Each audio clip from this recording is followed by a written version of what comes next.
That's totally bullshit.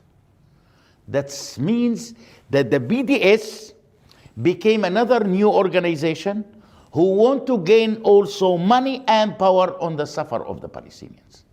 If you want me to boycott Israel, what is the alternative that you can suggest to me? You couldn't just ask me to boycott Israel and to put full stop. We are people who want to survive. We are people who are looking for a better level of life. We are people that we want to ensure the future of our children. If you will come today to any ordinary Palestinian and asking him what are the most three priorities that you are seeking, he will say a job to survive. He will say to secure the education system and the health system for my children. So where is the boycott? People are not care even about the settlements, even about the wall, even about the foundation of the Palestinian state. I think that people much more care towards their economy. And while I am caring for my economy, I will never ever be able to impose any kind of a boycott on Israel without finding out the alternative. No, I don't believe that Israel is an apartheid. I was in South Africa for 5 times, and I went to the Museum of the Apartheid in Johannesburg, and what I saw there never ever been appeared between the Israelis and the Palestinians. We have a full cooperation. If you will go to the hospitals, you will find an Arab doctors. If you will go to the universities, you will find an Arab academics. If you will go to the ministries in Israel, you will find Arab people who are working there. So I think that it's a kind, of, let me say that those who are calling that Israel is an apartheid, in my opinion, these people trying to push more and more towards the anti-Semitism around the world.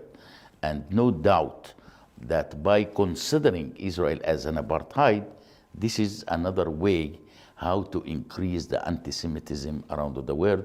And no doubt that the BDS became also so famous on increasing the anti-Semitism around the world. The media is biased. I am not a person who can lay ever on the media. I think that the media trying much more to express its own political views rather than to keep the ethics of journalism. We know that journalists today, either they became pro-Palestinian or they became pro-Israelis, and I don't think that the media right now is benefiting the Israeli-Palestinian conflict in any way or another. In my opinion, the media, unfortunately, right now, became as a part of the conflict rather than to be a part of the solution of the conflict.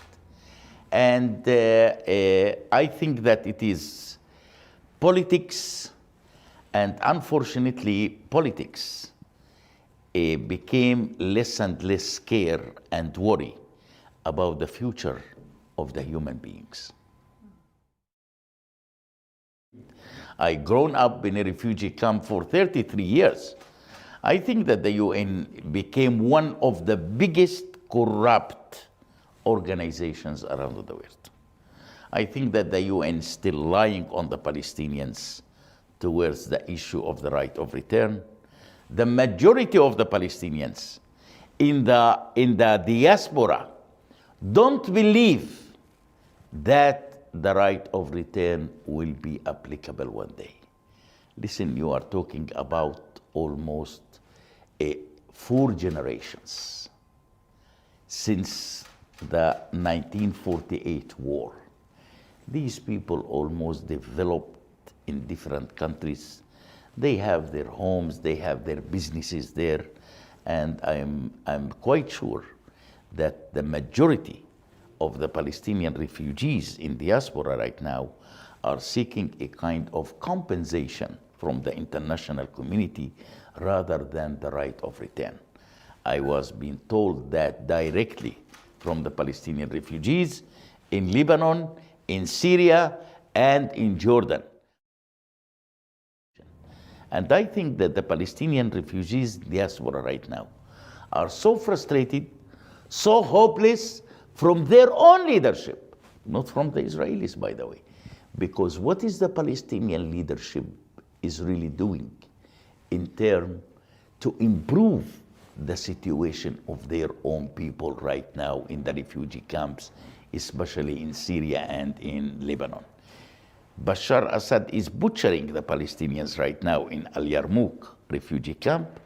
No word from the UN, no word from the international media, no word from the leaders of the world, and Bashar al-Assad feeling so comfortable while he is butchering human beings every day. What the Palestinian Authority trying to do? Do they try to protect these people? Do they try to transfer them to a safer place? I don't think that even the Palestinian Authority itself is aware on what's really going on right now in Al Yarmouk refugee camp. See, we, the Palestinians, have a lot of conflicts. It's not only the Israeli-Palestinian conflict. We have conflicts with the majority of the Arab countries. Sometimes I am asking myself as a Palestinian, how much really Arab countries are in favor in the foundation of the Palestinian state? I am doubt if there is even one who is supporting the foundation of the Palestinian state. On what's going on in Syria right now, the Arab countries calling the UN to take measures. But what you are doing, why you are not as an Arab trying to take measures? Why the United States succeed to create a coalition to hit ISIS in Iraq? What about the Arabs? Why the Arabs are not creating such kind of coalition to start hitting the army of Bashar Assad and even Bashar Assad himself? But unfortunately, it looks like that the life of the Arabs became so cheap to their own leaders.